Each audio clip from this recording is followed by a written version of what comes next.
name is Congresswoman Cori Bush, representing St. Louis, Missouri in Congress, Missouri's 1st District.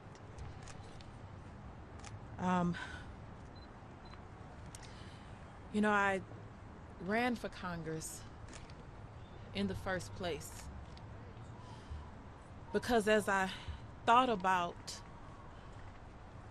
all of the time spent on the ground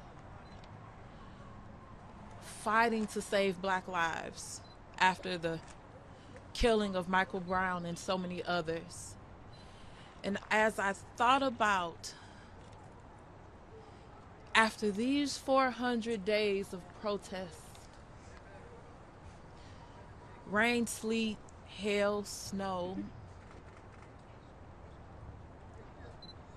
after 400 days, most of those days we didn't see a camera. People didn't know we were still out protesting day after day. And when I thought about why, when someone asked me to run, what made me say yes was, how do I save the life of my son? A Black child, I think he was about 14 at the time. And I thought about my daughter and the lives of so many others. And it made me think, what if my son is the next hashtag? And I could have done more, but I didn't because I was afraid to speak up or stand out or do something different, to be criticized or that I was inadequate. But I had to realize that what was more important was saving lives. And I thought about my family members that stood with us out there on those streets. Some standing right behind me today. I love you. Took the time and said, even though we have oppression in our own communities, even though we are hurting and losing lives, even though we're trying to be free ourselves, we are trying to live that life, that prosperous freedom life.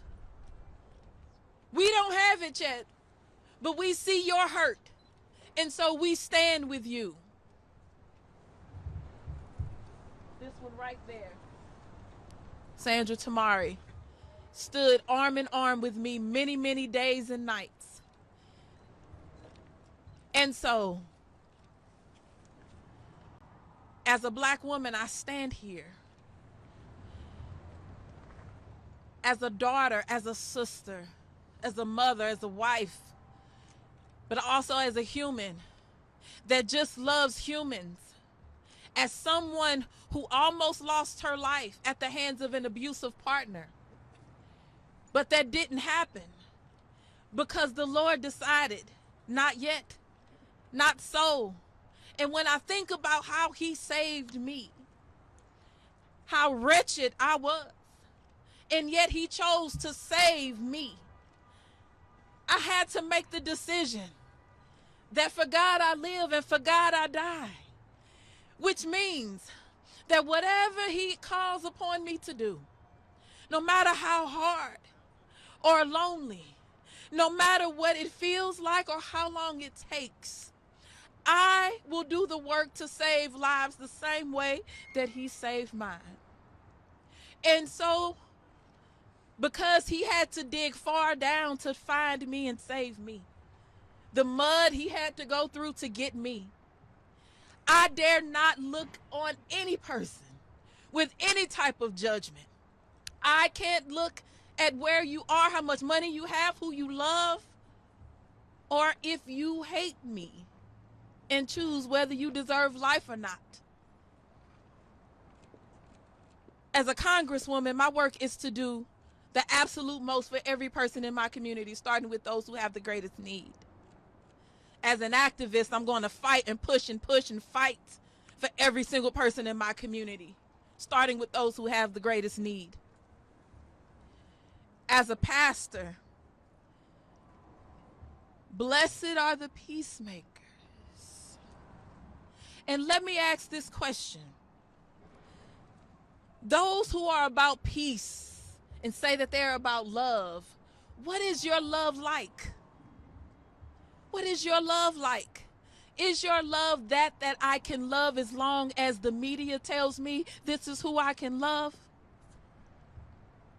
Is your love like I can love as long as there is momentum behind loving this group of people?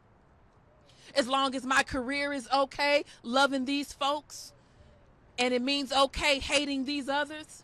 Well, I tell you what, that is not love. Love says it's unconditionally you, all of you.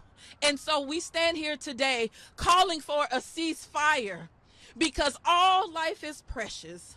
Our Israeli brothers and sisters, little babies and little kids and elders, the same as our Palestinian brothers and sisters, little kids and babies and elders, every single one of them deserves life, and they deserve it more abundantly. They deserve the freedom, the self-determination. They deserve wholeness. They deserve peace, and they deserve our support to stand up and speak out and not allow anyone, not even our administration, to okay the bombing of a land of people. So I'll close with this. Who are we if we are not first love? Thank you.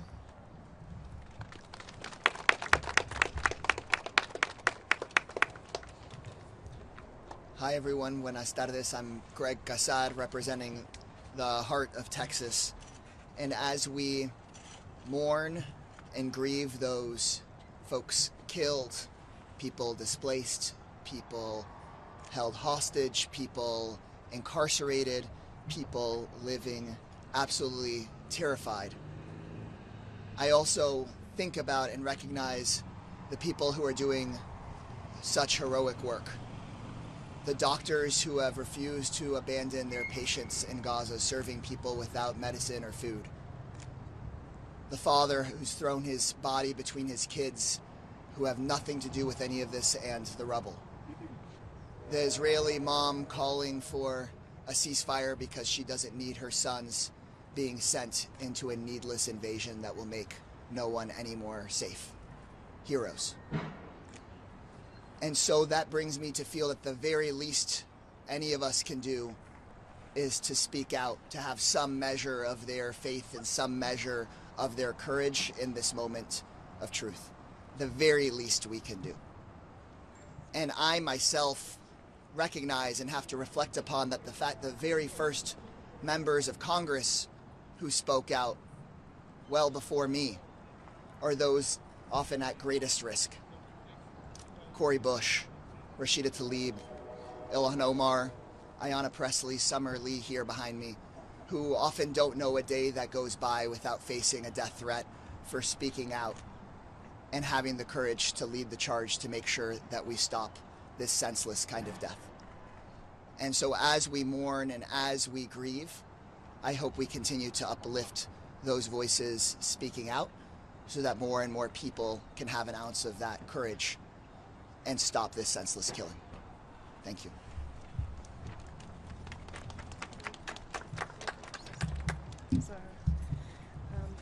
Ayanna Pressley, Congresswoman representing the Massachusetts 7th Congressional District.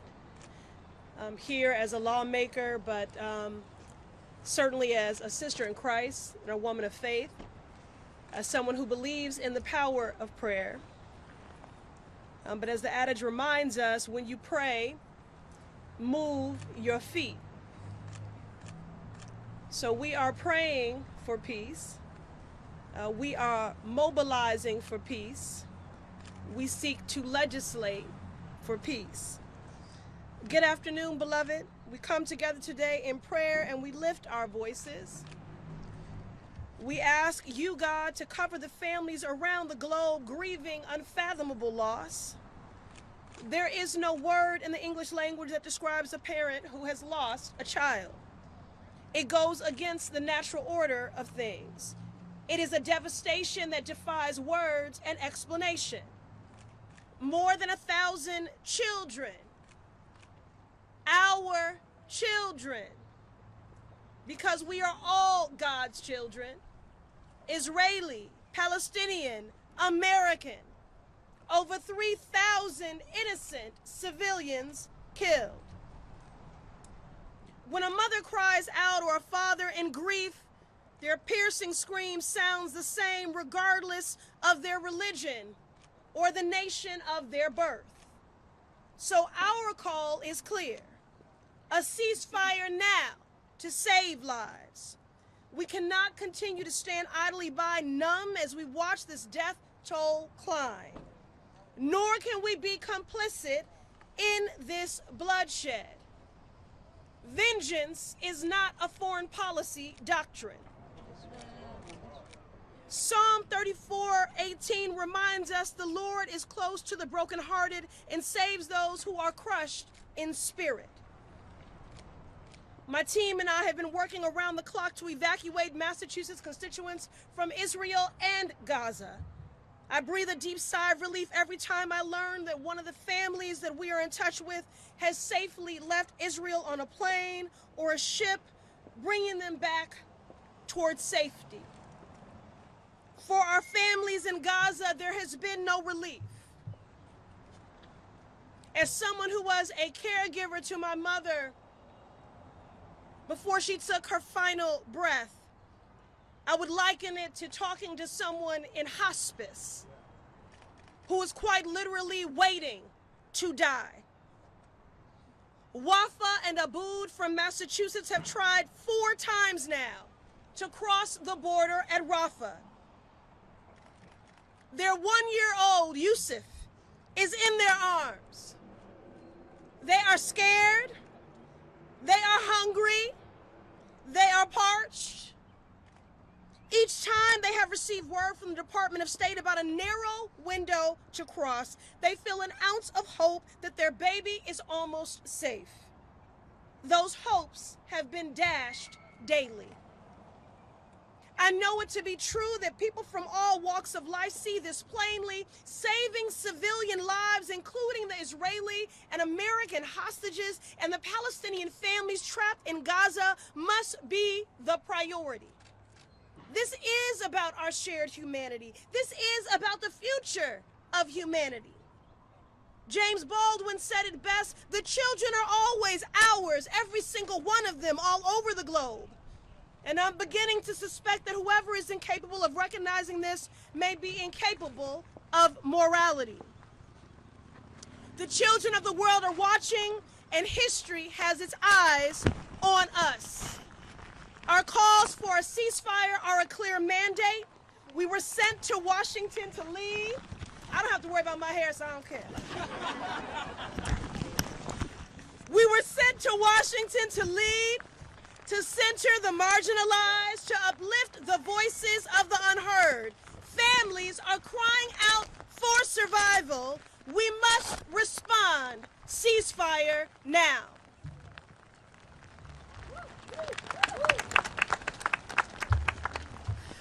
So in light of the rain, I'll try to keep my words brief because honestly, I wasn't sure if I would have any before I came here today. And I think that a number of us in the last 2 weeks have struggled with our words because we recognize how very powerful they are and also how consequential they are. I'm Summer Lee, and I represent Pennsylvania's 12th Congressional District, which contains the city of Pittsburgh and a community that is in deep pain and mourning and grief right now, not just as our community mourns the loss of loved ones, beloved friends and family and community members in Israel. They mourn and worry about their own safety right now at home. And I want to begin by saying that peace means that we hold space for each and every one of our communities. including my Jewish community, our beloved community in Pittsburgh, who 5 years from the commemoration of the worst anti-Semitic attack is reliving so much pain and so much trauma. But we don't stand here to add to that pain. We stand here to say that we will fight against any more pain that will come.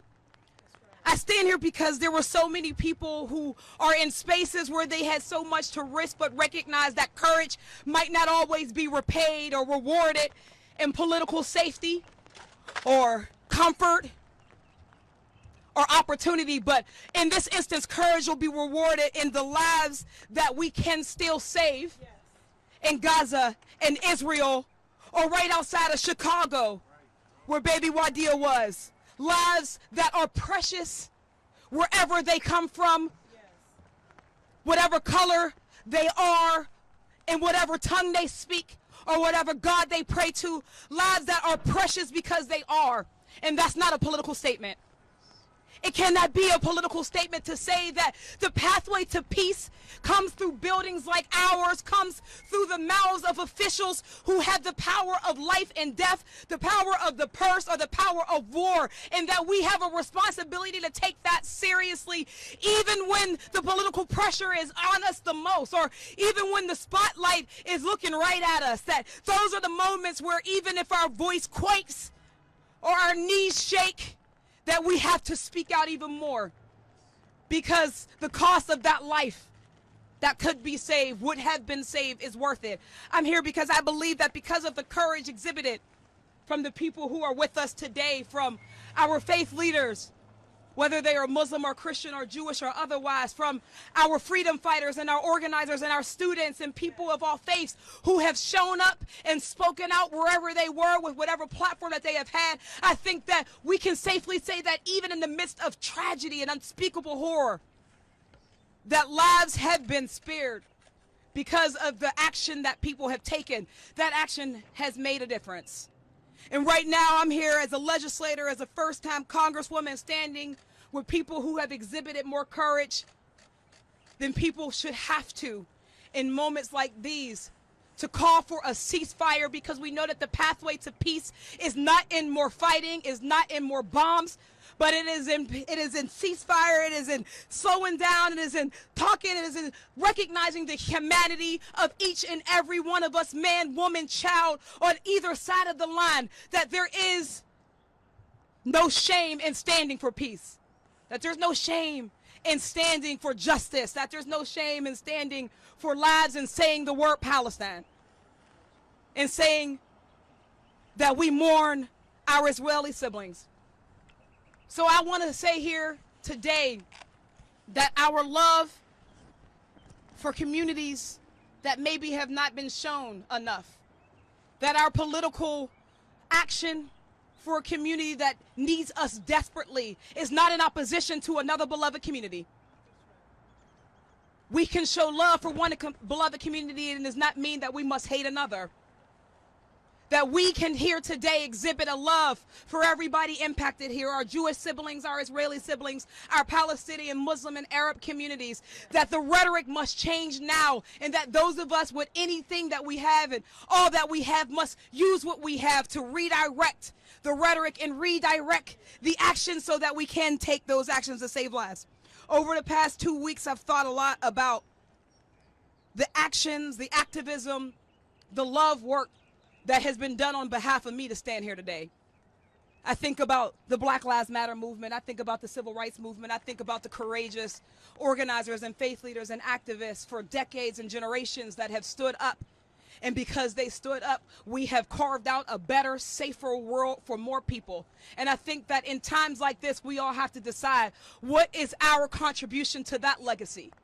To that legacy of civil rights and human rights and justice and peace. And that if we don't act now, future generations will look back on this moment and they'll ask us, where were you when we could have saved lives, when we could have stopped a crisis? And where were you when the spotlight was on you, and even when the pressure was on you? Did you do what we could? Did you do enough?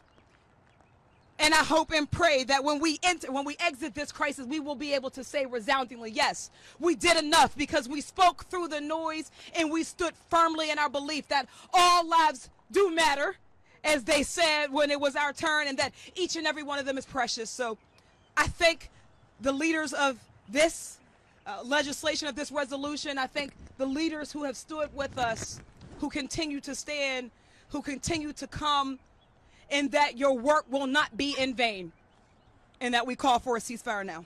Thank you. All right. Well, thank you all for withstanding the rain and for being here with us. I'm Congresswoman Ilhan Omar. I represent Minnesota's 5th Congressional District. I'm filled with sadness.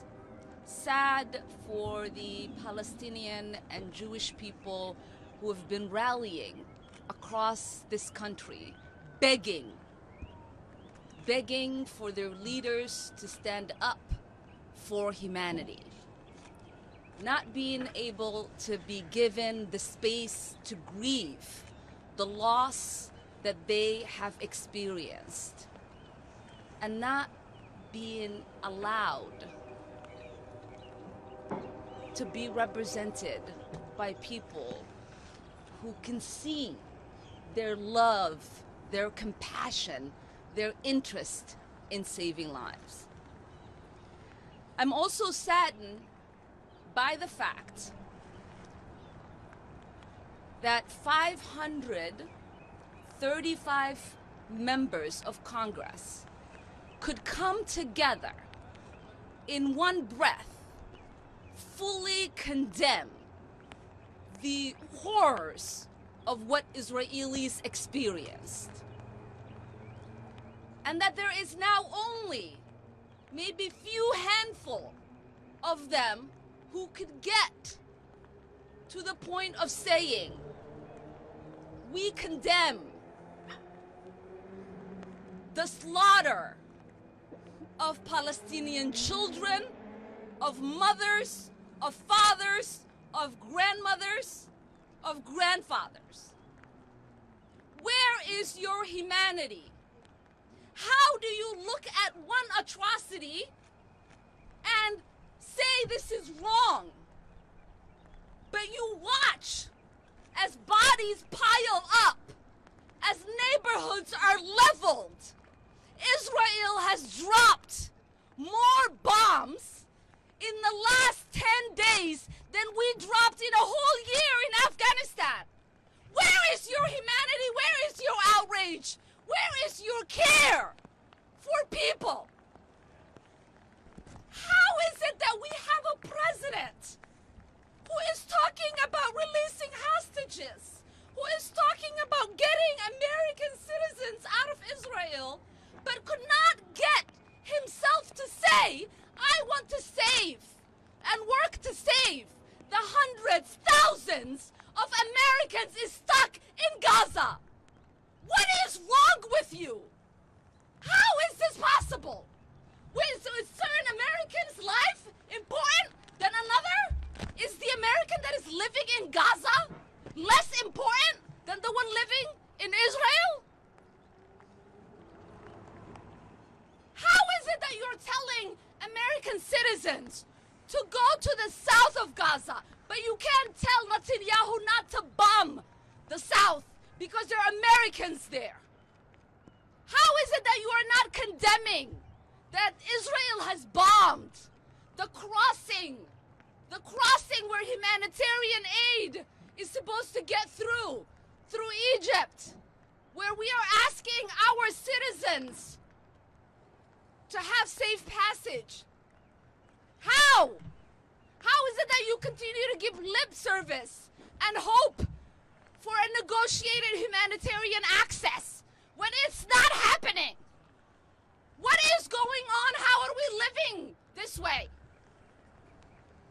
I want to say how insane and painful and scary it is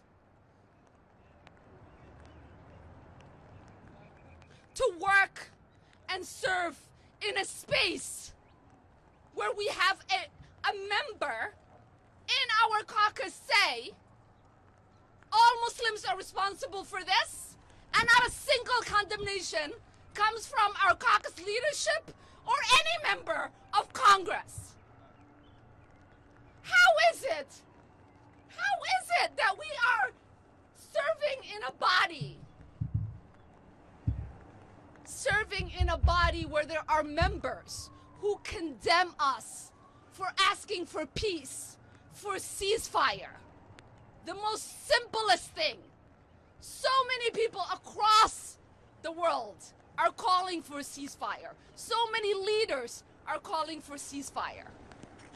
Over 65% of our own population here in the United States is calling for ceasefire in the latest polling.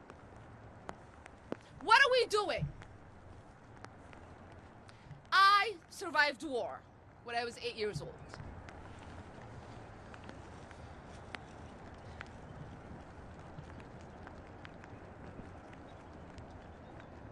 I want you to picture this because it gets lost in all of the conversations, even when they interview people who are living under bombardment in Gaza. They do not ask questions that address their humanity. They do not ask questions that address what is happening to their psyche as they are living through this bombardment. So I want to give you an image of what it feels like.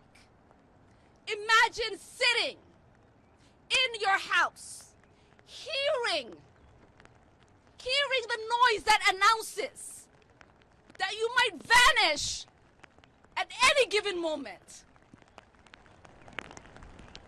Holding on to yourself, your family members, trying to get as close to the farthest wall as you can, because all you are hoping for is if that bomb drops in your house, that you can at least crawl out. I did that every night, every week, every month, repeatedly. 12 rockets fell on the house I lived in. I am 41 years old. To this day,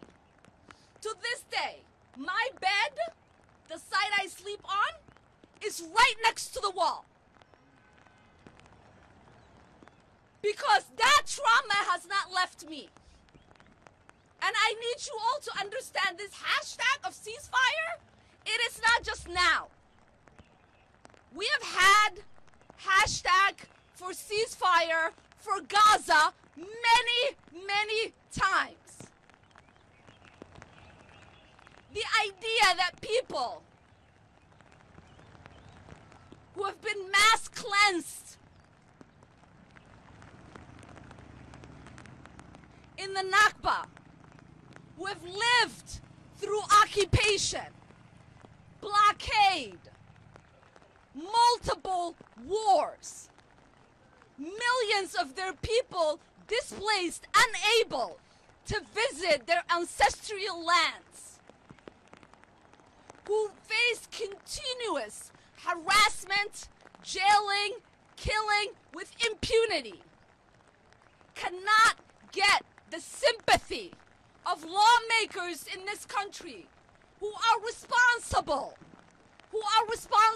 in not creating the condition for the Palestinians to realize their own self-determination, to live as free people, to have their humanity intact, for them to decide how much water they will have, where they can grow their olive trees, when and if they can visit their family members that live in other villages.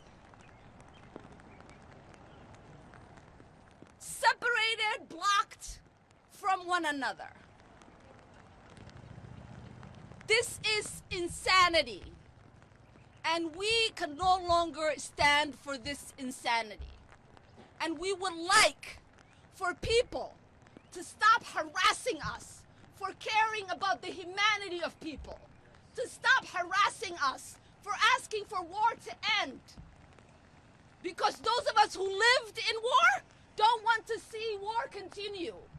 You might be fine with that. You stop prices. My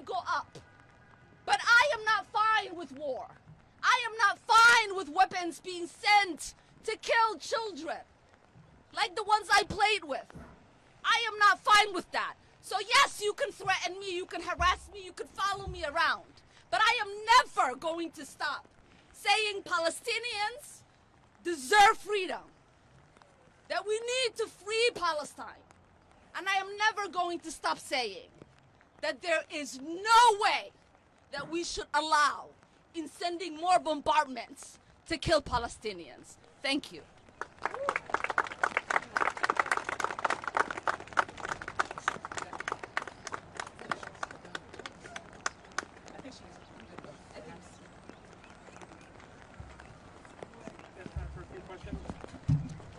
have a question. Your colleague Richie Torres has said calling for a ceasefire is a dangerous double standard that the U.S. wouldn't hold itself to. So my question is if this attack happened in America, would you be calling for a ceasefire as well? Vengeance is not a foreign policy doctrine. We are here to save lives.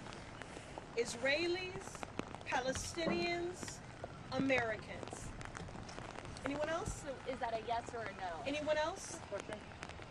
I do have another question. Why don't you want Israelis to question go from after the anyone terrorists else? that burned, tortured, killed their babies and children and still have them hostage? Why don't you want the Israelis to go after the terrorists that did that? How many more killings is enough for you? Is it 1,000 more? 2,000 more? 3,000 more? How many more Palestinians would make you happy if they died? Will you be fine if all of the people of Gaza were gone? Would that make you happy? Would that be the thing that makes you proud? And maybe that's the question you should ask Richie. Is he okay? How many more Palestinian lives is he comfortable with? Because I'm not comfortable with any more. Any other questions?